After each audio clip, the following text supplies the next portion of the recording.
Assalamualaikum warahmatullahi wabarakatuh. Halo guys, kami berdua berkelompok untuk menyampaikan aplikasi tata kelola warung makan secara online.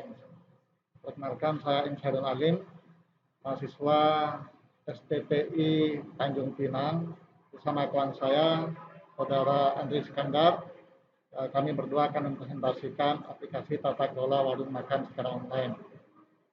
Silakan Pak Andri untuk yang mulai pertama kali. Oke, sebagaimana kita ketahui bahwa saat ini untuk perekonomian yang sedang memburuk ini dibutuhkan aplikasi-aplikasi yang bisa membantu perekonomian menengah ke bawah.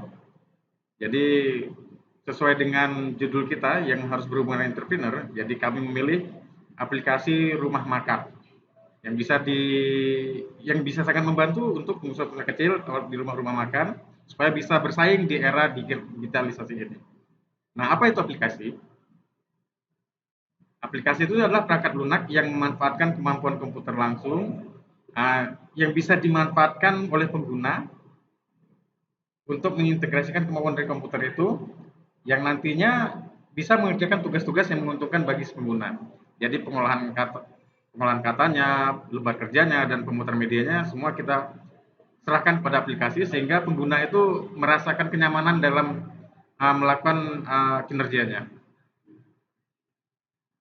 Nah, tata kelola warung makan secara online itu sebenarnya adalah menerapkan sistem warung makan secara online dengan upaya untuk membantu pemerintah mengurangi angka kenaikan COVID, maka diciptakan warung-warung makan secara online.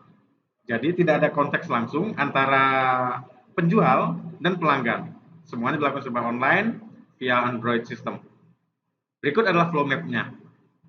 Nah, kita lihat flow map ini ada 4, yaitu pelanggan, pelayan, kasir, dan dapur. Jadi simpelnya pelayan akan menyerahkan menu ke pelanggan. Pelanggan akan melihat ini semua di HP maksudnya Pak ya. Nah, pelanggan akan menerima pemesanan.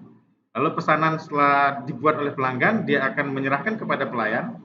Dari pelayan apabila sudah menekan enter, sudah meyakinkan pesanan dari pelanggan, maka pelayan akan menekan enter. Hasilnya itu akan langsung terkirim ke kasir yang akan mengolahnya untuk membuat bill dan terkirim ke dapur. Jadi orang dapur setelah menerima pesanan ini dia akan langsung menyiapkan makanannya.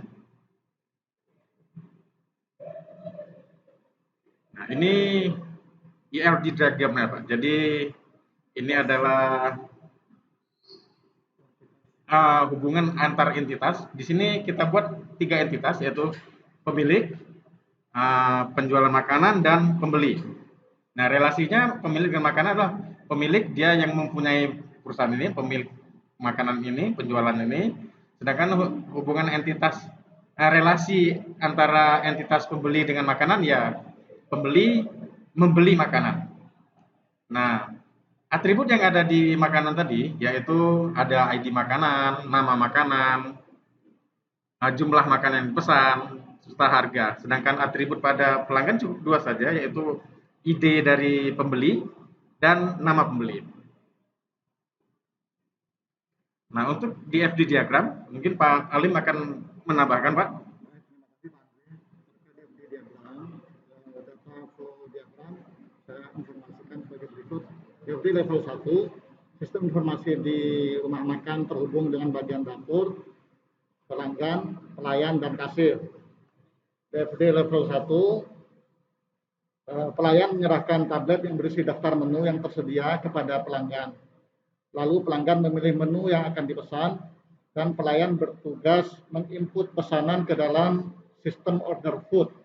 Sistem order food secara otomatis menampilkan data pesanan oleh pelanggan ke bagian dapur dan kasir.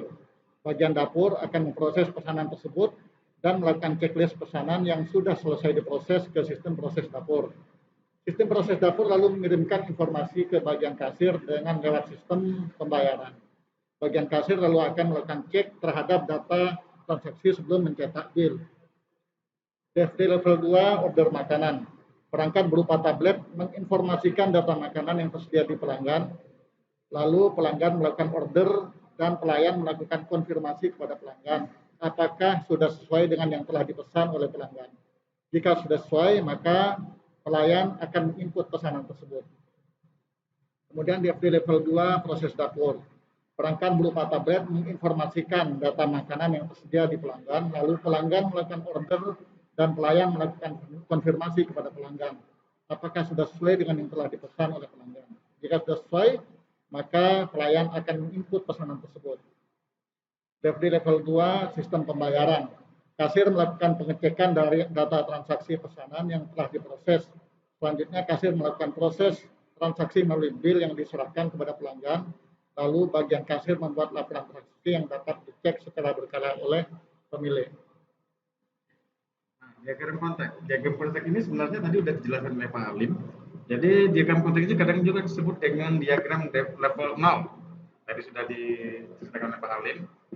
Nah, diagram konteks ini membutuhkan diagram di FD level 1 dan 2 tadi, sebagaimana yang diceritakan. Itu intinya adalah menceritakan konteks atau hubungan antar dari tadi si pembeli, pelayan, pemilik dan orang di dapur. Jadi pelayan, kasir, dan tukang masak kita yang ada di dapur. Intinya itu aja, Pak. Nah, ini adalah desain aplikasinya. Jadi kita buat sesimpel mungkin karena tidak semuanya ini pelanggan itu tuh ahli teknologi, Pak. Jadi kadang-kadang banyak yang masih gaptek. Sehingga kita buat sesimpel mungkin, mereka cukup memilih makanan. Mereka akan memesan makanan atau minuman. Nah, apabila mereka memesan makanan, mereka akan tekan makanan, memencet tombol makanan, maka akan keluar pilihan makanannya, mereka cukup memilih makanan yang mereka inginkan, dan kita akan memberikan mereka ada 4 opsi pembayaran, mungkin bisa lewat ShopeePay, GoPay, OVO, ataupun Dana. Nah, dari kasir, output pembayarannya adalah sebagai berikut, Pak. Ini kalau melewati Shopee. Nah, terima kasih atas perhatiannya. Semoga bisa bermanfaat dari kami ini. Assalamualaikum warahmatullahi wabarakatuh.